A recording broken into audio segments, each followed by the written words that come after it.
یہ سب کے سامنے. تو تماشا لگا ہوا ہے, دیکھتے رہیں. ان تمام معاملات پر گفتگو کرتے ہیں. بڑے خاص ہمارے مہمان یہاں پر موجود ہیں, بڑے اچھے ہمارے دوست ہیں. ان سے آج ذرا ان معاملات پر گفتگو کریں گے. جناب محمد فاروق افضل صاحب بزنس کمیونٹی کے ایک بڑے اہم رکن ہیں, نمائندے ہیں اور انٹلیکچوئل ہیں. ہمارے تو بڑی خوش قسمتی ہے ہمارے ساتھ ایسے لوگوں کا ہے, اور ان سے بہت کچھ سیکھنے کا بھی موقع ملتا ہے. تو ان کو آج ہم نے مدعو کر رکھا. ان کو سب سے پہلے خوش آمدید. فاروق بھائی تھینک یو سو مچ, بہت شکریہ پروگرام میں وقت دینے کے لیے. فاروق بھائی, دن کا آغاز تو اچھی باتوں کے ساتھ ہونا چاہیے, لیکن ہمارے پاس کہاں ہیں اچھی باتیں, یا کہاں سے لے کر آؤں؟ آپ بتائیں, میں اچھی باتیں کہاں سے تلاش کروں؟ مجھے یہ سمجھا دیں کہ میرے پاس تو کوئی بات نہیں ہے کہنے کے لیے, کیونکہ جس طرح کی خبریں آ رہی ہیں, یا جیسے میں نے ابھی کہا کہ بڑی تکلیف دہ بات ہے جب یہ 2 دن کے وقفے کے بعد جب آتے ہیں نا, جب باہر لوگوں سے ملنے کا موقع ملتا ہے. کوئی کورونا کی وجہ سے ویسے ہی سلسلہ جو ہے وہ اتنا جاری نہیں ہے, لیکن وہ ایک ہی سوال کرتے ہیں کہ کس قسم کے لوگ ہیں, یہ حکومت نے کن لوگوں کو ہائر کیا ہوا ہے. وہ یہ لفظ استعمال کرتے ہیں کہ کہاں سے ملتے ہیں, کہاں سے لے کر آئے ہیں یہ. پھر بیٹھ کے اس طرح کی گفتگو کرتے ہیں ٹی وی کے اوپر, اور معیشت پہ خاص طور پہ لیکچر دیتے ہیں. جی فاروق بھائی. جی بسم اللہ الرحمن الرحیم. دیکھیے, جہاں تک آپ نے کرونا کی بات کی, کرونا کے مختلف ویریئنٹس آتے جا رہے ہیں دنیا میں, ٹھیک ہے. ابھی اومیکرون ہے, اس کے بعد ایک نیا کوئی ویریئنٹ کا نام آیا تھا, آ جائے گا بالکل ان کا جی وہ آ رہا ہے, وہ اس سے زیادہ سخت ہوگا وہ. تو میں تو شروع سے اس چیز کر رہا ہوں کہ یہ وہ چیز ہے جو کہ مین میڈ ہے ایکچولی. دیکھیے, مجھے پتہ ہے کہ لوگ کہیں گے یار کیا بونگی مار رہا ہے, نہیں, لیکن چیز یہ ہے کہ ہر ایک کا اپنا اپنا اوپینین ہوتا ہے. اور میں جو سمجھتا ہوں کہ یہ اس کو لانچ کیا گیا باقاعدہ, ٹھیک ہے نا. وہ اس کے پیچھے کیا مقاصد ہیں انٹرنیشنل, جو بھی دنیا کو جو چلا رہے ہیں 8-10 لوگ, ان کا ظاہری بات ہے. دیکھیے, کچھ چیزوں کی وہ دیکھتے ہیں کہ یار ہمیں اپنی ویلتھ کو کس طرح بڑھانا ہے, کیونکہ سارا جو بزنس ہے دنیا کا وہ چند خاندانوں کے پاس ہے, اور وہی لے کے وہی لے کے سب چل رہے ہیں. اسی حوالے سے خبر بھی ایک شیئر کر دیتا ہوں نا آپ, اور ہم تو ابھی ڈسکس کر ہی رہے تھے اس کے حوالے سے کہ ابھی خبروں میں ہی کہ تھوڑی دیر پہلے بلیٹن میں خبر چلائی گئی کہ دنیا کے جو 10 امیر ترین لوگ تھے اس کرونا وائرس کے دوران, ان کی جو کل دولت ہے وہ دگنی سے زیادہ ہو گئی. تو میرے دماغ میں ایک بات آئی کہ یہ محض اتفاق ہے, کہ اتفاق سے ایسا ہوا ہے کہ یہ 2 امیر ترین لوگ اور مزید امیر ہو گئے, مزید دنیا کی دولت انہوں نے سمیٹ لی. کیا اتفاق ہو سکتا ہے یہ صرف؟ نہیں, یہ اتفاق نہیں ہے. دیکھیے, یہ باقاعدہ میں نے آپ کو عرض کیا نا کہ ایک پلانڈ قسم کی یہ حرکت کی گئی ہے یہ والی, ٹھیک ہے. اور اس کو یہ آگے لے کے چلیں گے ابھی. اور اس میں دیکھیے بات یہ ہے کہ جب آپ انہوں نے کہا جی کرونا آ گیا, تو آپ دیکھیں کہ فارما میں کتنی تیزی آئی تھی, ٹھیک ہے. ویکسینیشن کے پیسے آپ دیکھیں, ماسک کے پیسے, سینیٹائزر کے پیسے, اور ایک دم انڈسٹریاں کی اتنی بوم پہ گئیں کہ آپ پوچھیں نہیں, ٹھیک ہے. تو یہ اس کا فائدہ الٹیمیٹلی وہی جو 10 خاندان ہیں ایکچولی, جن کے پاس پوری دنیا کی دولت ہے اور وہ پوری دنیا کو چلاتے ہیں ایکچولی, تو وہ ان کی دولت میں اسی طرح مزید اضافہ ہوتا جا رہا ہے. اور آپ دیکھیں میڈیا ہو یا ٹیکسٹائلز ہو یا فارماسیوٹیکل ہو, اینی تھنگ, وہ they are the one they manoeuvre everything, ٹھیک ہے نا. تو وہ ان کو پتہ ہوتا ہے کہ اب ہم نے کون سا اس وقت ہم نے چال چلنی ہے کہ ہمارے پیسے کس طرح بڑھ سکتے ہیں. دنیا کو پوری طرح چلا رہے ہیں انہوں نے, پورے ہر آدمی کو پیرالائز کیا ہوا ہے ایکچولی. بالکل ایسا ہی. ہم اور آپ کچھ بھی نہیں کر سکتے, ہمارے سامنے سب کچھ ہو رہا ہوگا, لیکن we can't move, we can't say anything, because ہمیں فورس کیا جاتا ہے کہ آپ نے یہ کام کرنا ہے. اب اگر ویکسینیشن کرانی ہے تو کرانی ہے آپ کو, ٹھیک ہے نا. وہ اس کا آپ کو فائدہ ہے یا نہیں ہے, وہ ایک سیکنڈ تھنگ ہے وہ, ٹھیک ہے. لیکن آپ کو کروانی ہے, کیونکہ اس کے لیے آپ کو اتنی پابندیوں میں جکڑ دیا گیا ہے. اگر آپ ویکسینیٹڈ نہیں ہیں تو آپ یہ نہیں کر سکتے, آپ وہ نہیں کر سکتے, آپ یہاں نہیں جا سکتے, آپ وہاں نہیں جا سکتے, تو آپ کو لا محالہ کروانا پڑے گا.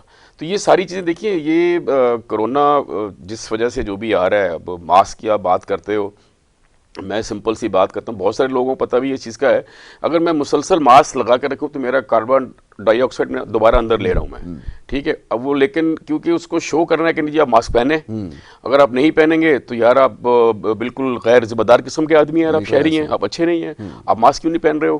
تو اس کے نقصانات بھی ہیں نا اس چیز کے. تو جو آکسیجن آپ نہیں انہیل کر رہے ہو, کاربن ڈائی آکسائڈ دوبارہ واپس لے رہے ہو, میڈیکل پوائنٹ آف ویو سے آپ کسی سے پوچھ لیں, میں تو ڈاکٹر نہیں ہوں, لیکن یہ کہ ایک چیز ہے اس چیز کی. تو چیزیں کیا ہے کہ ہمیں دیکھنا یہ ہے کہ ہم اپنے جو بھی گیون سرکمسٹانسز ہیں اس میں ہم کس طرح اپنے آپ کو سروائیو کریں اور ایڈجسٹ کریں اور آگے لے کے چلیں اس چیز کو. بالکل ٹھیک ہے. تو یہ ہے چیزیں, وہ دیکھیے باقی تو یہ آپ نے بالکل ٹھیک کہا کہ یہ واقعی کہ اس وقت جو صورتحال ہے, اب ہمارے یہاں تو لوگوں کو سمجھنا بڑا مشکل ہے نا, تو حالات کے رحم و کرم پر ہے کہ یعنی کہ حالات نے جس طرف موڑ دیا اس طرف مڑ گئے. سچی بات یہ ہے, نہ کوئی پلاننگ ہے نہ کچھ ہے. اور اسی طرح کے پھر دیکھیں اللہ کا جو عذاب ہوتا ہے وہ اسی شکل میں ہوتا ہے کہ ایسے لوگ مسلط کر دیے جاتے ہیں کہ جو کہتے ہیں دوائی اگر 6 روپے مہنگی ہو گئی تو کیا ہو گیا، روٹی اگر 10 روپے بڑھ گئی تو اس میں کون سی قیامت آ گئی. تو اسی طرح کے رویے پھر ہوتے ہیں، اس طرح کے لوگ بٹھا دیے جاتے ہیں. تو یہ ایک بہت بھیانک شکل ہے اللہ کے عذاب کی، جو اس طرح کے لوگ آپ پر مسلط کیے گئے. تو یہ تو خیر ہمیں سمجھنا ہوگا. لیکن یہ اب ہم آپ تھوڑی سی اپنی بھی بات کر لیں. مزاج میں شامل ہے بھی نہیں، ویسے بھی نہیں. اگر حالات کہیں خدا نہ کرے اگر کبھی بہتر ہو بھی گئے تو رہنا اسی طرح ہے. اب مسئلہ یہ کہ میں دیکھ رہا تھا دوسرے دن کراچی میں ایک جگہ بھیڑ لگی ہوئی تھی. مجھے سمجھنا بڑا مشکل تھا. میں سوچ رہا تھا کہ وہ صبح کال ملائی جائے ذرا. وہ بچے اصل میں سو رہے ہوتے ہیں، مرتضی باب وغیرہ بھی صاحب، تو ان سے ذرا پوچھا جائے یہ جو فیسٹیول ہو رہے ہیں، عید فیسٹیول اور فلانا فیسٹیول، یہ کیا منطق ہے، اس کی کیا وہ ہے کہ جب آپ کے کیسز 20% سے زیادہ ہو گئے اب آپ کے پاس آپشن یہ رہ جائے گا جناب اٹھا کر آپ جو ہے مارکیٹ دکانوں کو پھر بند کر دو گے، پھر ساری کاروباری زندگی مفلوج ہو جائے گا. تو یہ کیا طریقہ کار ہے، یہ بھی تو ذرا بتائیے کہ ہم خود کس طرف جا رہے ہیں. دیکھیے میں نے عرض کی کہ اچھا اب جو ہے نا کرونا نے کیا کیا ہے، مفادات کی جنگ بھی شروع کر دی ہے. ٹھیک ہے، بہت سارے لوگوں کے بہت سارے مفادات جڑے ہوئے اس سے. صحیح. ٹھیک ہے، اب وہ ہمارے لیے بہت سارے ایسے ہوں گے کہ جو نیگیٹو اس طرف ہوں گے. پازیٹیو ہونا تو بہت مشکل والی بات ہے. ٹھیک ہے نا، سارے نیگیٹو ہی ہوں گے جو ایک عوام کے پوائنٹ آف ویو سے. ٹھیک ہے، تو اب وہ گورنمنٹ دیکھیے اپنا دو چہرے رکھتے ہیں ہمیشہ کہ بھائی یہ شو بھی کرنا ہے کہ دیکھیں جی ہم لوگ بہت ایکٹیویٹیز کر رہے ہیں اور وہ سب ہو رہا ہے. ایٹ دا سیم ٹائم وہ ڈنڈا بھی دیں گے کہ دیکھیں جی اومیکرون کے کیسز 30% بڑھ گئے ہیں کراچی میں اور یہ ہو گیا اور آپ احتیاط کریں اور یہ کریں اور وہ کریں. لیکن ایٹ دا سیم ٹائم پھر وہی جو گیدرنگز ہیں، جو چیزیں ہیں، جلسے بھی ہیں، ہر چیز ہے، وہ فیسٹیول سب کچھ کر بھی رہے ہیں وہ، تو اس پہ پابندی نہیں ہے. لیکن ان کا ٹارگٹ الٹیمیٹلی کیا ہوگا، بزنس ایکٹیویٹی ہوگی. ٹھیک ہے نا، جو ہماری اکنامک ایکٹیویٹیز ہیں پھر اس پہ آ کے بولیں گے جی کہ یہ دکانیں بند کرو، یہ شاپنگ مالز بند کرو، اسکول بند کروائیں گے. ہاں لیکن ابھی میں حیرت ہے کہ آیا کہ نہیں جی ہم اسکول بند نہیں کریں گے ابھی. میں نے کہا اچھا چلو بھائی بہت اچھی بات ہے کہ بند نہیں کر رہے. تو چیزیں کیا ہے کہ یہ دیکھیے جب تک ہم آپ ایز اے عوام ہم بھی جب تک ہمیں آگہی نہیں ہوگی نا کہ ہمارے رائٹس کیا ہیں، ہمیں کس طرح چلنا ہے، ہم جو ہے نا جتنی بھی عوام ہے میں سمجھتا ہوں کہ وہ پیرالائز ہو چکے ہوئے ہیں. یعنی پتہ نہیں کس خواب خیالی میں رہتے ہیں، کون سے خوابوں میں رہتے ہیں کہ جو ان کے جائز حق ہیں، جو چیزیں ہیں اس کے اوپر کوئی نہیں بولتا. ٹھیک ہے، اور دوسری چیزوں کے اوپر جو ہے نا وہ واہ ویلا مچنا شروع ہو جاتا ہے. ٹھیک ہے، اور گورنمنٹ کے لوگوں کو یہ پتہ ہے، پولیٹیکل لوگوں کو، ناٹ گورنمنٹ کے لوگوں کو، پولیٹیکل لوگوں کو پتہ ہے کہ یار یہ عوام کی نبض ہے کیا اور ان کو کس طرح کنٹرول کرنا ہے. اور وہ وہی چیزیں کرتے ہیں جو جیسی کہ عوام ویسے ہی اوپر ہمارے پہ مسلط کیے گئے. ابھی آپ نے جو بات کی ہے تو وہ اس میں ہمارا اپنا قصور ہے کہ ہم اتنے ناہل ہیں، ہم خود عوام، کہ ہمارے اوپر اللہ تعالیٰ نے ویسے حکمراں مسلط بھی کر دیے اور ہم وی آر ویری ہیپی. اچھا اب نیکسٹ ٹائم یہی ہوگا، ہم دوبارہ ان کو ووٹ بھی دیں گے، پھر دوبارہ ان کو لے کر آئیں گے، کیونکہ ہم خود ٹھیک نہیں ہے نا. ہم بیسیکلی عوام جو ہے بذات خود ٹھیک نہیں ہے. جب تک عوام ہماری ٹھیک نہیں ہوگی ہم پر ویسے ہی لوگ جو ہے مسلط آئیں گے اور وہ کام کرتے رہیں گے ہمارے اوپر اور ہم اسی طرح رونا روتے رہیں گے. تو وہ یہ انفارچونیٹلی گورنمنٹ کی جو بھی پالیسیز ہیں وہ پرٹیکولرلی میں تو سندھ گورنمنٹ کے حوالے سے بات کروں کیونکہ ہم سندھ میں رہتے ہیں اس وقت، ان کی بھی اس قسم کی ہیں کہ میں عوام کچھ قسم کی پالیسیز ہیں کی. اور میں ایسے بھی ڈر رہا ہوں ابھی کہ خدا نہ خواستہ مجھے پتہ ہے کہ ملک کے دوسرے حصوں میں تو شاید لاک ڈاؤن نہ لگے لیکن یہ سندھ میں لگا دیں گے یا کراچی میں خاص طور پہ لگا دیں گے. کراچی میں تو لگائیں گے، کچھ بھی ہو جائے گا بھائی کراچی کی جو اکنامک ایکٹیویٹیز ہیں اس کو دوبارہ سے جو ہے نا وہ ٹھنڈا کیا جائے یا سلو کیا جائے. باقی اللہ دیکھتے اللہ مالک کے دیکھیں کیا ہوتا ہے. اچھا بات پالیسیز کی ہو رہی تھی، اب کیونکہ وقت بڑی تیزی سے گزر گیا اور اسی طرح گزر جا رہا ہے، تو یہ جو ہنی مون پیریڈ تھا یہ آ کر بیٹھے تھے ابھی ٹھیک کر دیں گے 90 دن میں، 60 دن میں، 80 دن میں ٹھیک ہو جائے گا، یہ کر دیں گے وہ ہو جائے گا. وہ تو سلسلہ پہلے سال میں ہی لوگوں کی بالکل ختم ہو چکی ہے بالکل. لیکن اب یہ کہ تھوڑا سا ٹائم بچا ہے. اب بھی بڑا میں حیران ہوں کہ یہ ایک ایسے اسٹوڈنٹ کی طرح ہے معاملہ جو امتحان سے پرچے سے 1 گھنٹے پہلے بھی اگر اس کو جگایا جائے تو وہ اسی طرح بے خبری سے سو رہا ہے کہ دیکھا جائے گا اللہ مالک کیا ہو جائے گا. تو اس قسم کی باتیں تاحال ہو رہی ہیں، لیکن ملک اس طرح نہیں چلتا. یہ بات تو اب سب کے اوپر آیا ہو چکی ہے سب پہ. تو یہ فرمائیے گا کہ اب کیا آپ کو سلسلہ نظر آ رہا ہے؟ میں کچھ دیر پہلے گھر سے نکلتا ہوں کہ ایک دم میرا خیال دماغ میں آیا کہ یہ ساری بساط جب یہ لپیٹ دی جائے گی اس کے بعد پھر کیا ہوگا؟ پھر جو نئی حکومت آئے گی کیا وہ دوبارہ IMF کے پاس جائے گی؟ کیا دوبارہ سے وہ کوئی نیا پلان لے کر آئے گی؟ کیونکہ اتنی جلدی تو وہ ایگزیکیوٹ ہونے نہیں والا. اور جو یہ نقصانات ہوئے ہیں جس نے اٹھا کر آپ کو کئی سال اور پیچھے دھکیل دیا ہے، کیسے ریکوری ہوگی, یہ سب کیسے؟ دیکھیے یاسر بھائی, میں آپ کی اس بات سے تھوڑا سا beg to disagree with that point. دیکھیے اگر ہم میکرو لیول پہ دیکھیں جو اکنامک پالیسیز ہیں نا, آپ دیکھیں 2020 میں ہمارا -0.5% ہمارا GDP گروتھ تھا, ٹھیک ہے. 2021 میں ہمارا 3.9 ایکسپیکٹڈ تھا, 3.5 ہم نے اچیو کیا GDP گروتھ جو ریٹ ہے. ابھی ورلڈ بینک کی رپورٹ ہے کہ 4% ہے اگلے سال 2022 تک کا. تو اکنامک گروتھ تو ہو رہی ہے, ایکٹیویٹی چل بھی رہی ہے. اچھا اب آپ دیکھیں بات یہ ہے کہ یہ گورنمنٹ کی خامیاں بھی ضرور ہیں, ایسا نہیں کہ نہیں ہے. اچھائیاں یہ ہے کہ دیکھیے آپ 10 تقریباً ڈیم پہ کام ہو رہا ہے جس کو کوئی پروجیکٹ نہیں کر رہا, ٹھیک ہے. ہائیڈرو اس کے اوپر کام ہو رہا ہے. جنریشن دیکھیے یہ وہ چیزیں جو آنے والی جنریشن کے لیے چیزیں بہتر ہوں گی اور پاکستان کے اکنامک آؤٹ لک جو اس سے بہتر ہوگا. ہم ان چیزوں کو نہیں دیکھ رہے. اچھا آپ اب دیکھیں کہ despite of this corona pandemic and all that stuff, ہم نے اس گورنمنٹ نے یہ ایک اچھا کام کیا کہ اسمارٹ لاک ڈاؤنس کیے, اور 2020 میں اسی وجہ سے ہم نے جو ہے 3.5% جو ہے اکنامک گروتھ بھی ہم نے اچیو کی اس چیز کی. اب چیز یہ ہے کہ اس کا تسلسل چاہیے. اچھا اس میں ہماری ہیلپ کیا ہوا, ہماری ہیلپ جو ہے جو باہر کے لوگ رہنے والے ہیں انہوں نے ریمیٹنسز ٹھیک ٹھاک بھیجے. پاکستان کی ہسٹری میں پہلی دفعہ $29-30 بلین کے ہمارے پاس ریمیٹنسز آئے, ٹھیک ہے نا, ایکسپیٹریاٹ سے, جو کہ میکسیمم کبھی $17-18 بلین تک کے آتے تھے. اس نے بڑی ہیلپ آؤٹ کی ہم کو. اچھا IMF کے پاس دیکھیے, IMF کے پاس کوئی یہ گورنمنٹ پہلی دفعہ نہیں گئی ہے, ٹھیک ہے. ان کے جو ابھی ہم نے جو بات کی ہنی مون اور جو ان کی باتیں تھیں ساری, ان کو اندازہ ہی نہیں تھا کہ گراؤنڈ میں جب جائیں گے تو گراؤنڈ میں کھیل کیسے ہوگا, ایسا ہی, ٹھیک ہے. باہر سے بیٹھ کے تنقید کرنا بڑا آسان ہوتا ہے, لیکن جب آپ گراؤنڈ میں اترتے ہیں تو پتہ چلتا ہے کہ مخالفین کتنے آپ کے پاس ہیں. جو آپ کی مخالف ٹیم ہے جس کے ساتھ آپ نے کھیلنا ہے, ٹھیک ہے نا, اس سے جیتنا کیسے آپ نے, ٹھیک ہے, وہ کتنے کھلاڑی ہیں, ٹھیک ہے, اور کہاں کے کھلاڑی ہیں وہ, بالکل ایسا ہی ہے. آپ اس میں آپ بیوروکریسی بھی لے سکتے ہو, آپ بیوروکریسی گورنمنٹ کے لوگ بھی ہو سکتے ہیں, بہت سارے لوگ ہیں, اسٹیبلشمنٹ بھی ہے, بہت سارے کھلاڑی ہیں نا اس گیم میں. تو وہ جب اترے تو ان کو اندازہ ہوا کہ ہم نے سب بونگیاں ماری تھیں, ٹھیک ہے. اور دیٹس ویری ٹرو کہ جو ایک ان نیچرل قسم کے جو وعدے تھے, چیزیں تھیں, وہ کی گئیں. یعنی کہ اس کی میں کہ ان کو ادراک ہی نہیں تھا کہ یار یہ ہم جو وعدے کر رہے ہیں اس کا مطلب کیا واقعی ہم کچھ کر سکیں گے, نہیں کر سکیں گے. زبانی جمع خرچ کرنا, ہاں, لوگوں کو بہت زیادہ امید ہے اس کے ساتھ. بالکل. اب چیز یہ ہے کہ IMF کے پاس نہیں جائیں گے, جانا پڑا. 6-8 مہینے انہوں نے سلو کیا, اس سے کیا ہوا کہ سلسلے خراب ہونا شروع ہوئے. تو IMF دیکھیے تقریباً 22 یا 23 مرتبہ پچھلی گورنمنٹ بھی گئی ہیں. اب اگر یہ نون لیگ اور پیپلز پارٹی اور دوسرے بولیں گے کہ IMF کے پاس کیوں گئے ہو, تو بھائی آپ کے دور میں بھی تو گئے نا, سب ادوار میں جتنے بھی گئے ہیں سب گئے ہیں, ٹھیک ہے. اس میں کوئی ایسا کوئی وہ گیم نہیں کھیلا جی کہ آپ IMF کے پاس کیوں گئے ہو. ماضی میں ہوتا تھا, ڈاکٹر صاحب بھی نعرہ لگاتے تھے کہ کشکول توڑ دیں گے, اور وہ گئے, ان کو جانا پڑا, وہ بات ایک الگ بات ہے. لیکن فرق وہی تھوڑی سی ایک وہ میں چاہتا ہوں, آپ نے کہا پازیٹیو چیز کی خبر صحیح پہنچانا نا, پوری بھی پہنچانا ذمہ داری. جتنے بھی پروجیکٹ سٹارٹ ہوئے, اب مسئلہ یہ ہے کہ یہ اس چیز کا تذکرہ اس لیے نہیں کر سکتے کیونکہ سابق گورنمنٹ کے اس میں پروجیکٹ سٹارٹ ہوئے نا, انہوں نے اس کو تقریباً مکمل ہونے تک پہنچا دیا. یہ سڑکیں بنانے کے حوالے سے, جیسے کہ ہمارے ایک دوست ہیں MP ہے, انہوں نے لکھ کر لگایا کہ جو PTI کا دور ہے اس وقت, اس کے اندر اتنی سڑکیں تعمیر ہوئی ہیں. تو نیچے میں نے ان کو اس کی وضاحت کی کہ وہ سڑکیں تھیں جو اس زمانے میں ساری سٹارٹ ہوئی تھیں, جو اب آ کے مکمل ہوئی ہیں. ایسا ہی ہے, اس کی بھی بارے میں ضرور بتائیے, یہ چیز انہوں نے مانی ہے. تو یہ بہت ساری چیزیں جس کا بھی آپ نے تذکرہ کیا, لیکن یہ بات ٹھیک ہے. اب ذرا گروتھ کے اوپر آ جاتے ہیں نا, تھوڑا سا ایک تو ایشو یہ ہے کہ اس کو سمجھنا تھوڑا سا مشکل ہے. بڑے علامہ, ایک بڑے بہت بڑی ایک علمی شخصیت ہے میرے خیال میں اس تاریخ انسانی میں, شاید اب لوگ بیٹھ کے سوچ رہے ہیں, شہباز صاحب ان کا پتہ نہیں کیا نام ہے, گیل ہے کیا ہے, وہ بیٹھ کے اکانومی کے اوپر آج کل ذرا TV پروگرامز میں لیکچر دے رہے ہیں. میں ان کی طرف آتا ہوں ذرا, ایک چھوٹی سی بریک کے لیے کہا جا رہا ہے, ایک چھوٹی سی بریک لے لیتے ہیں, بریک کے بعد واپس آئیں گے. آپ دیکھتے رہیں پروگرام گڈ مارننگ کراچی.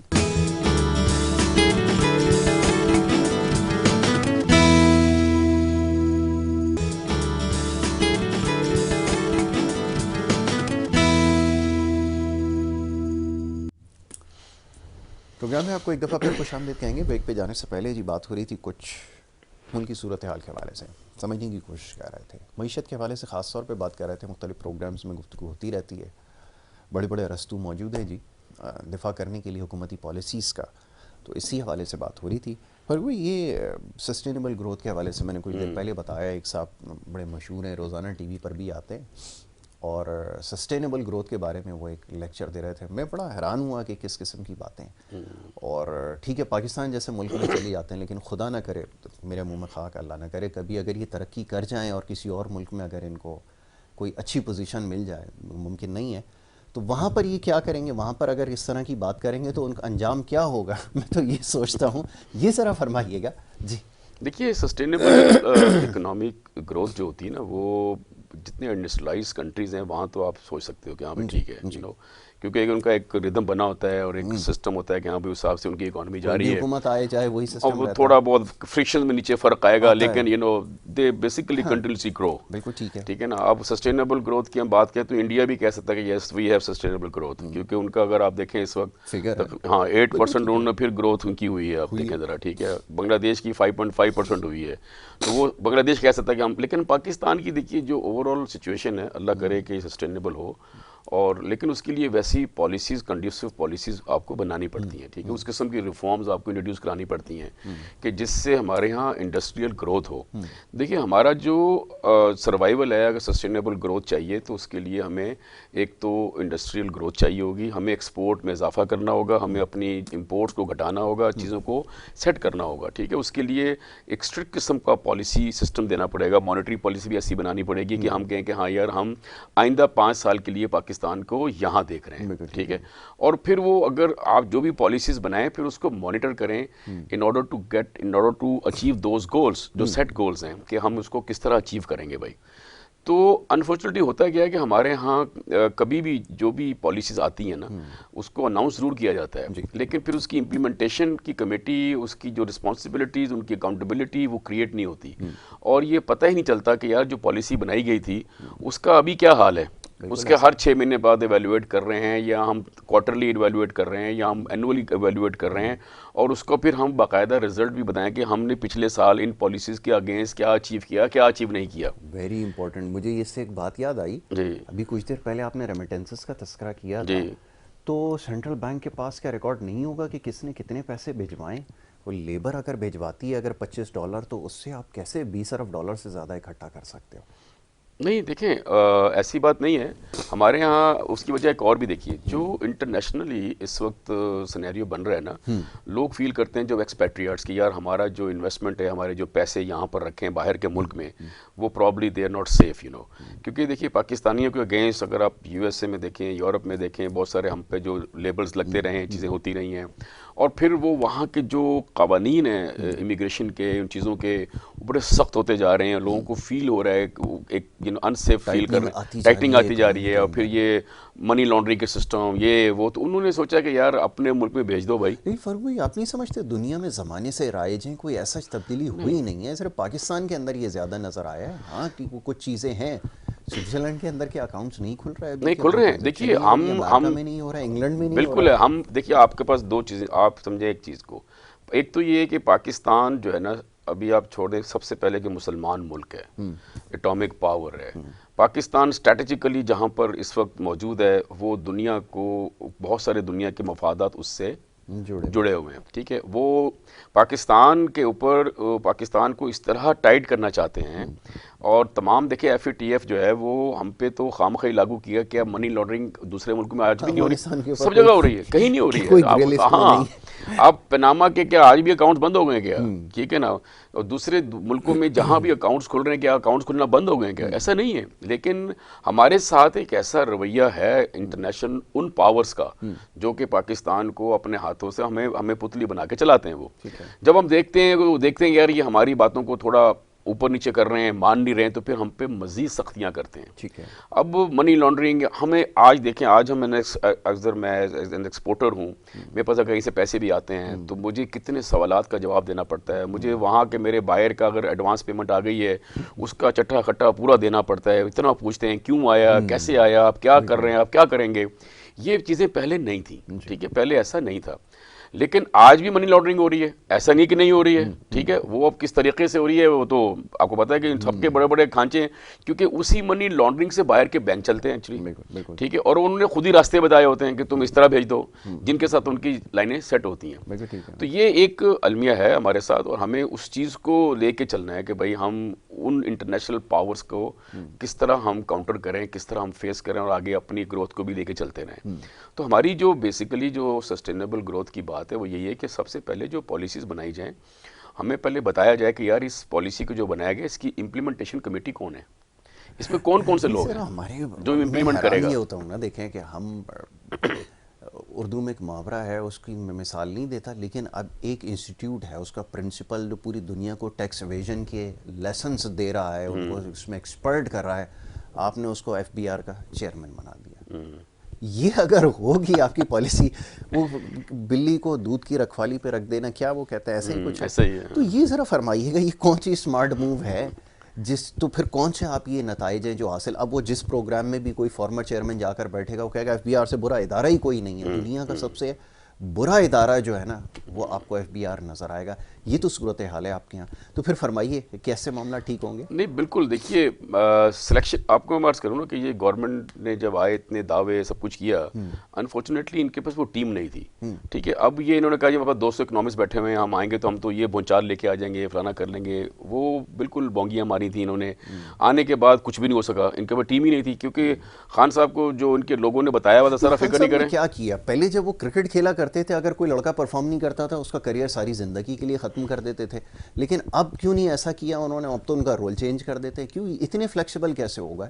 نہیں یہ بات صحیح ہے. دیکھیے اس میں کیا ہے کہ اب جو ہے نا کرکٹ ٹیم کو چلانا ایک چھوٹا سا آبجیکٹیو ہے، وہ یہ اتنا براڈر اسپیکٹرم ہے. یہ جو ملک کو چلانا از سم تھنگ ڈفرینٹ. میں نے عرض کیا نا جب وہ گراؤنڈ کے اندر اترے تو پھر بہت سارے لوگ پھر آپ کو چلاتے بھی ہیں، تو آپ ان کی مرضی کے بغیر بہت سارے ڈیسیژن نہیں لے سکتے. اب آپ نے بہت سارے لوگ ان لوگوں کی مرضی سے لائے جاتے ہیں جو چلا رہے ہوتے ہیں. ٹھیک ہے، تو آپ کچھ نہیں کر سکتے ہو. اب آپ نے دیکھیے اس میں کیا ہوتا ہے کہ سم ٹائم آپ اگر خان صاحب، دیکھیے میں خان صاحب کی ذاتی کی حیثیت سے بات کروں، وہ ایماندار آدمی ہے، محنتی ہیں، ہر چیز ہے، سب کچھ ہے. انفارچونیٹلی ٹیم وہی ہے جو پہلے پی پی میں تھے، پھر نون لیگ میں تھے، پھر وہاں سے اکثریت ان لوگوں کی ان کے پاس ٹیم ہے اس وقت. ٹھیک ہے، وہ اگر اتنے اہل ہوتے تو اپنے زمانے میں جب وہ پی پی میں تھے یا نون لیگ میں تھے، جب ان کی گورنمنٹ تھیں، تو بڑے اچھے کام کر چکے ہوتے. لیکن اب آپ انہی لوگوں سے کیا توقع رکھو گے کہ یار وہ یہاں آ کے اچھے کام کر لیں گے؟ ممکن نہیں ہے نا. پتہ ہے آپ کو پتہ ہے الیکٹیبلس کا لفظ آیا تھا، جو انہوں نے کہا یار میں فرشتے کہاں سے لاؤں. کسی نے کہا کہ بھائی آپ نے الیکشن اگر جیتنا ہے تو ترین صاحب نے ان سب نے ان کو راہ دکھائی کہ بھائی آپ کو الیکٹیبلس پکڑنے پڑیں گے. اب الیکٹیبلس کون ہیں؟ وہ سارے کرپٹ لوگ ہیں. ٹھیک ہے، اب وہ پیسے لگاتے ہیں، انویسٹمنٹ کرتے ہیں نا وہ، تو جب انویسٹمنٹ کر کے پھر ان کو اس کو ریٹرن چاہیے، اس کا اینڈ رزلٹ تو وہی آ گیا. ایگزیکٹلی. اب دیکھیے اب بات یہ ہے کہ آپ کے پاس اب کوئی چوائس نہیں. اگر آپ یہ سمجھیں کہ یار یہ چلو خان صاحب کو ہٹا دو، لیکن اگر آپ کہیں گے یار کہ ہم انہی دو میں سے ایک کو لے کے آئیں گے تو پھر ملک کا اور ستیہ ناش نہیں بیڑا غرق ہو جائے گا. یہ بتا دوں آپ کو میں، دیکھ چکے. تو آپ چوتھا بندہ جو بھی لے کے آ جائیں بھائی، ہم اس کو سپورٹ کریں گے، ہمیں کوئی مسئلہ نہیں ہے. ہم کسی کے خلاف، ہم یہ چاہتے ہیں کہ ہمارے ملک کے لیے کون بہتر کام کر سکتا ہے، کون بہترین پرفارمنس دے سکتا ہے کہ جو عوام ہے اس کی جو حالت بہتر ہو، ملک میں کام آئے، امپلائمنٹ ہو، لوگوں کو پانی صحیح ملے، انفراسٹرکچر ٹھیک ہو، ہر چیز ٹھیک ہو. وہ کوئی بھی آ جائے، چوتھا آدمی آ جائے، چاہے وہ فوجی آ کے بیٹھ جائے، وی ول سپورٹ دیم. کیونکہ ہمیں تو یہ دیکھنا ہے کہ عوام کے لیے کون بہتر کام کر سکتا ہے. اگر یہ نہیں کر سکیں گے، ختم ہو جائیں گے، تو پھر اگر آپ پرانوں کو دوبارہ لے کر آئیں گے تو آپ یہ سمجھتے ہیں کہ صورتحال بہتر ہو جائے گی، فورگیٹ اٹ. کیونکہ انہوں نے جو بیڑا غرق کیا ہوا آلریڈی چیزوں کو. دیکھیں ابھی آپ نے کہا کہ جی دیکھیں ڈیم کسی گورنمنٹ نے نہیں بنائے تھے، ڈیم انہوں نے آ کے شروع کیے ہیں، اور اس کے اندر خانہ سارے کام چل رہے ہیں اس وقت. یقین جانیے کام ہو رہا ہے اور لوگوں کو اندازہ نہیں ہے، کیونکہ وہ انہوں نے سی پیک کے میں حوالے سے ڈالے ہیں، کچھ ویسے انہوں نے شروع کیے ہیں، اور وہ چیزیں ایسی ہیں کہ جو آگے جنریشنز کو آنے کے لیے وہ کام آئے گا. ٹھیک ہے، آپ جو انفراسٹرکچر کی بات کر رہے ہیں، بہت سارے روڈ ایسے ضرور تھے، لیکن بہت سارے نئے روڈز بھی انہوں نے بنانا شروع کیے ہیں. ایسا نہیں ہے کہ ایسا نہیں ہے، اور کام کیا ہے. لیکن at the end of the day ہم دیکھتے ہیں کہ جی رزلٹ کیا آیا. لوگ اس وقت جو حال ہے مہنگائی کے پوائنٹ آف ویو سے اگر آپ دیکھیں تو مہنگائی نے اتنا جو سر اٹھایا ہوا ہے، ہر جگہ دیکھیے مافیاز ہیں. آج آپ دیکھیں کھاد کے اوپر پرابلم چل رہا ہے. ٹھیک ہے، میں آپ کو پہلے ہی لیا تھا اس طرف. اب دیکھیے اب کھاد کے اوپر اب دیکھیے ہمارے پاس مافیا ہر جگہ ہے. اللہ کا شکر ہے ہمارے پاس، ہم نے ہر جگہ سسٹم ایسا بنا رکھا ہے کہ شوگر مافیا ہمارے پاس ہے، کھاد مافیا ہمارے پاس ہے، ویٹ مافیا ہمارے پاس ہے. یہ کموڈیٹیز آئٹم جو تھے، یہ جو انویسٹر ہیں نا، یہ جو M N A M P As ہوتے ہیں، یہ سارے انویسٹر ہوتے ہیں نا، یہ سارے اس میں انوالو ہوتے ہیں. وزراء ہیں، ایم این ایز ہیں، ایم پی ایز ہیں، ان کے سٹیکس ہیں اس کے اندر. ٹھیک ہے، اور ان لوگوں نے اس چیز کو لے کے چل رہے ہوتے ہیں. اب یہ کھاد بچی تھی نا، اب یہ کھاد کو بھی ہولڈنگ کر لی. اچھا اب جتنی ملیں لگی ہوئی ہیں کھاد کی، ٹھیک ہے، کیا ہمارے جو لوگ بیٹھے ہوئے ہیں بیوروکریسی کے یا گورنمنٹ کے، ان کو احساس نہیں ہے کہ ہمارے ملک میں کھاد کی کتنی ریکوائرمنٹ ہے؟ کیا اتنی کھاد کی بوریاں پروڈیوس ہو رہی ہیں, کیا اتنی ملک میں ہیں, اور اگر نہیں ہیں تو اس کا پہلے سے ارینج کیا جائے. تو یہ جو ساری پلاننگ تھی یہ انکمپیٹنس ہے نا, کہ کام نہیں ہوا. ٹھیک ہے, اس کی وجہ کیا ہوئی, کھاد مہنگی ہو گئی, کھاد کی انویلیبلٹی ہو گئی, اب وہ کسان کہاں جائے گا. ٹھیک ہے, تو یہ ان لوگوں کی انکمپیٹنسی ہے, چاہے وہ گورنمنٹ کے لوگوں میں بیوروکریسی ہو وٹ ایور, اور یہ ان لوگوں کو بیسیکلی سپورٹ کرتے ہیں, ان مافیاز کے لوگوں کو, تاکہ وہ زیادہ سے زیادہ پیسہ کمائیں. فاروق بھائی یہ دیکھیں, یہ تو نشاندہی ہو چکی ہے, یہ کوئی پہلا کرائسس بھی نہیں ہے. یہاں تو الحمدللہ کرائسس آفٹر کرائسس آتے رہے نا. ویری فرسٹ جب آیا چارج لیے, گندم کا کرائسس آ گیا, فوراً سے اس کے ختم نہیں ہوا تھا, چینی کا کرائسس آ گیا, چینی کا کرائسس ختم نہیں ہوا, ایک اور کرائسس آ گیا, پھر یہ شارٹیجز ہونا شروع ہو گئیں, پھر کرونا آ گیا, پھر پیٹرول کی شارٹیجز ہو گئیں, پھر مس مینجمنٹ آفٹر مس مینجمنٹ. صورتحال یہ جناب کہ سردیوں کے اندر کسی زمانے میں لوڈ شیڈنگ ہوتی تھی گیس کی, وہ جناب گرمیوں سے سلسلہ شروع ہو گیا. تو یہ سب کیا اب ایک کرائسس کے بعد نہیں سمجھ جاتے؟ اگر تھوڑے سے بھی اگر سینسیبل لوگ ہوتے کہیں پہ بھی, اگر دنیا میں یہ کرائسس آتے, تو کیا وہ اس کے لیے پلاننگ نہیں کرتے؟ ان کو نہیں پتہ تھی کہ مافیاز کارٹلز کو کس طرح نہیں دیکھیے یاسر بھائی, دیکھیے میری بات سنیں, بات یہ ہے کہ جو مافیاز ہوتی ہیں نا, ان کی جو جڑیں ہوتی ہیں نا, وہ صرف اپنے تک, دیکھیے یہ لوگ کنیکٹڈ ہوتے ہیں, ان کا بیوروکریسی میں, ان کا آرمی میں, ان کا گورنمنٹ میں, ان کا پولیٹیکل لوگوں میں, ہر جگہ یہ رشتہ داریاں ہوتی ہیں ان کی. They are very well connected. ٹھیک ہے, یہ بظاہر آپ کو لگے گا کہ یار اس طرح بات ہو رہی ہے, یہ کینسر کی طرح دیکھیے پھیلے ہوئے, ان کو سپورٹ ہر جگہ سے مل جاتی ہے, آپ ان کو ہٹا نہیں سکتے, ہلا نہیں سکتے. عمران جیسے 6 بندے بھی آ جائیں گے نا, ابھی بتاؤں آپ کو میں, اگر آپ سمجھیں گے کہ نظریاتی انقلاب لے کے آ جائیں گے, آپ ریفارم کا کچھ کر کے لے کے آ جائیں گے, کچھ نہیں ہوگا.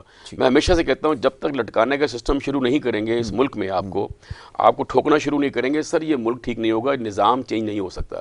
یہ سارے بہت بڑا جھگڑا ہوا ایک مافیا, بہت بڑا جھگڑا مافیا ہے, اور ان کو آپ کنٹرول نہیں کر سکتے. آپ دیکھیے اسی وجہ سے اس ملک کو چلانے والے چند, جس طرح دنیا کو چند ملک چلاتے ہیں نا, اس طرح ہمارے ملک میں چند لوگ ہیں جو اس ملک کو چلا رہے ہیں ایکچولی, جن کے ہاتھ میں یہ ساری بڑی بڑی چیزیں ہیں. آپ کا چینی کی آپ بات کر رہے ہیں, اگر آپ ویٹ کی بات کی آپ نے, اس کے پیچھے بھی پوری کہانی ہے نا. اگر ہم اس پہ جانا شروع کریں گے تو پروگرام بہت لمبا ہو جائے گا.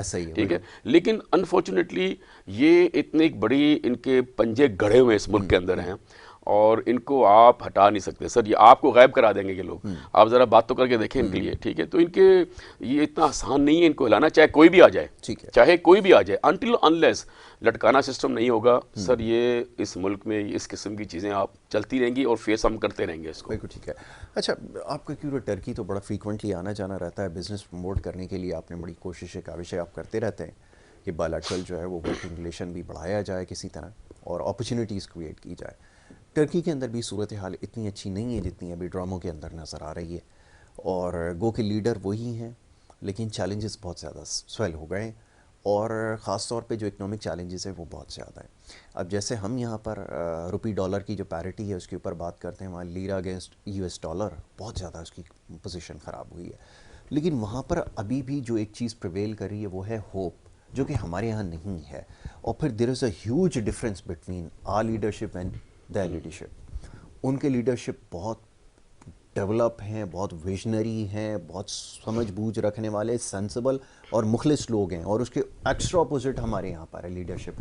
تو وہاں تو کنٹرول ہو سکتی ہے, کیونکہ اکثر جو فرینڈز ہیں وہاں پہ بات ہوتی ہے ٹرکی میں, تو وہ یہ کہتے ہیں کہ سچویشن ہو جائے گی. اگر ابھی خراب بھی ہے تو وی آر ویری ہوپ فل کہ بہت جلدی جو ہم اس فیز سے نکل آئیں گے, لیکن یہاں ہم اور زیادہ ڈیٹیریٹ کرتی جا رہی ہے. فرمائیے وہاں پہ کیا. دیکھیے میں آپ کو بتاؤں, پچھلے دنوں ٹرکی میں جو ان کی کرنسی تھی, میں اپریل میں, دیکھیے میں ٹرکی میں تھا, ٹھیک ہے, اور اس وقت وہاں تقریباً 7.6 7.8 چل رہا تھا لیرا جو تھا. ٹھیک ہے, اور ابھی یہ 16 تک گیا, رائٹ.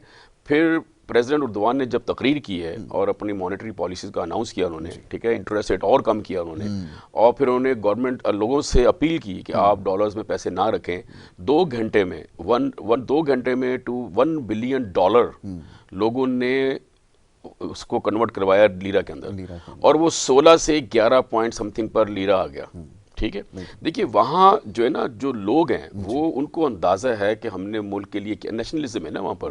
ہم لوگ دیکھیے قوم نہیں ہے نا, انفارچونیٹلی ہم لوگ ہم سندھی پنجابی مہاجر بلوچ پٹھان تو ہو سکتے ہیں, ہم پاکستانی کوئی نہیں ہے. تو پاکستانی پوائنٹ آف ویو سے ہم نہیں سوچتے, ہم انڈیویجولس اپنے لیے سوچ رہے ہوتے ہیں, ٹھیک ہے.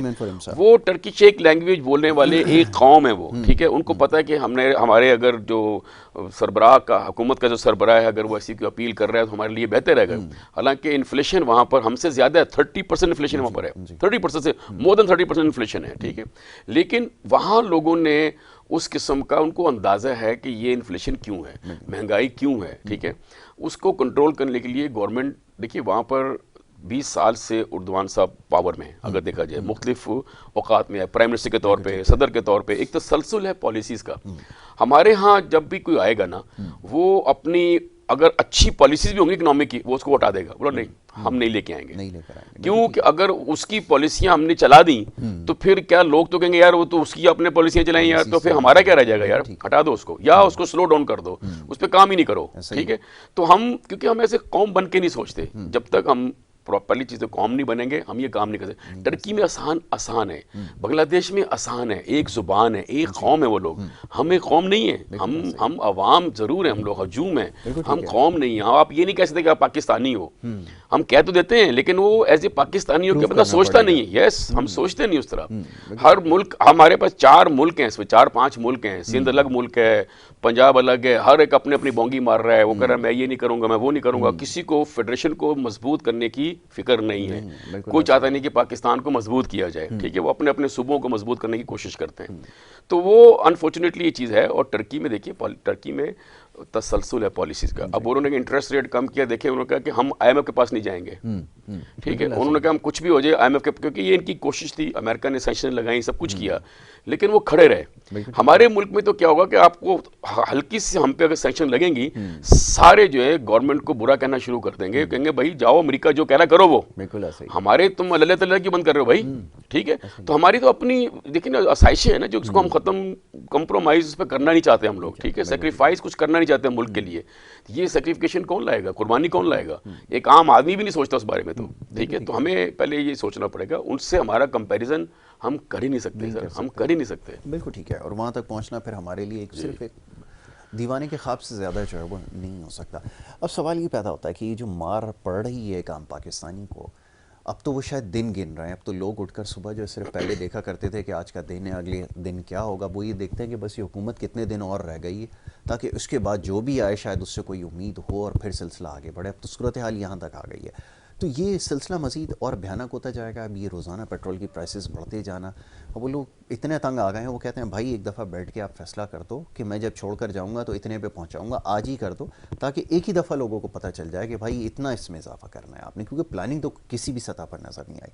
اس حد تک لوگ جو ہیں وہ بیزار آ چکے ہیں, یعنی یہ بات کرنے کے لیے تیار نہیں ہے. ابھی ہوتا یہ ہے کہ جو جہاں پر ڈیموکریسی ہے پوری دنیا میں, الیکشن قریب آتا ہے, جو وزراء سارا سال اپنی گاڑیوں میں, اے سی والے کمروں میں, پارلیمنٹ میں, اس میں بیٹھے ہوتے ہیں, وہ عوام میں جانا شروع کر دیتے ہیں. آہستہ آہستہ جاتے ہیں کسی بہانے سے, کبھی کسی کی شادی کی تقریب میں, لیکن یہ تو گھر سے بھی نہیں نکل سکتے.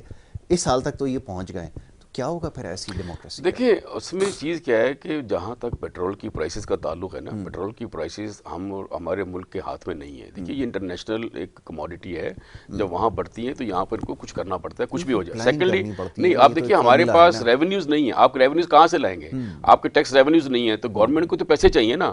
تو پیسے چاہیے تو ان کے پاس یہ ایک آپشن بچتا ہے کہ پیٹرول کی قیمت تھوڑی بڑھا کے کچھ پیسے لے لو بھائی, اس میں جو بھی ان کو لیوائز ملتی ہیں, ان کو سیل ٹیکس ملتا ہے, جو کچھ بھی ملتا ہے ان کو, وہ اس سے پیسے بڑھانے کی کوشش کرتے ہیں. جب تک دیکھیے ریونیوز کو بیلنس کرنے کے لیے آپ کو پہلے آپ کے اخراجات کم کرنے پڑیں گے. تو جو نان ڈیولپمنٹ چارجز ہیں, جو بیوروکریسی کی تنخواہیں ہیں, ان کے بینیفٹس ہیں, جو ایم این ایس کے, ایم پی ایس کے, اور سب لوگوں کے, وزراؤں کے, ہر چیز کے, ہر جگہ اتنے خرچے کہ آپ اور ہم وغیرہ خربوں روپے ان کے خرچ ہوتے ہیں, ٹھیک ہے.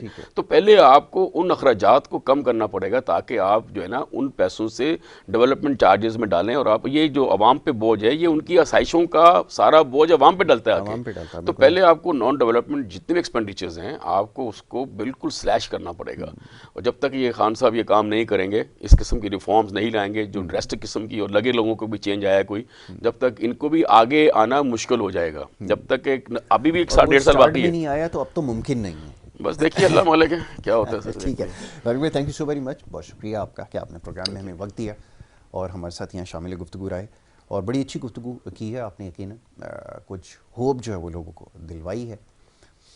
اور بڑا مشکل ہے اس وقت، کیونکہ جو صورتحال ہے ہمارے پاس تو کم از کم کوئی اچھی نیوز نہیں ہے دینے کے لیے. جو صورتحال ہے اس کا جائزہ آپ بھی لے رہے ہیں اور ہم سے زیادہ بہتر سمجھتے ہیں. اور باقی یہ ہے کہ جیسے میں نے کہا کہ لوگ انتظار میں روزانہ صبح اٹھ کے سب سے پہلے کیلنڈر دیکھتے ہیں کہ اور مزید ان کے پاس کتنے دن رہ گئے ہیں. تو یہاں تک تو آپ نے صورتحال کو پہنچا دیا ہے. بہرحال اب دیکھیں آگے کیا ہوتا ہے. صورتحال کا جائزہ لے رہے ہیں. ایک بریک یہاں پر لینی ہوگی، بریک کے لیے کہا جا رہا ہے. بریک کے بعد جب ہمارا دوسرا سیگمنٹ ہے اس کا ہم آغاز کریں گے. آپ دیکھتے رہیے پروگرام گڈ مارننگ کراچی.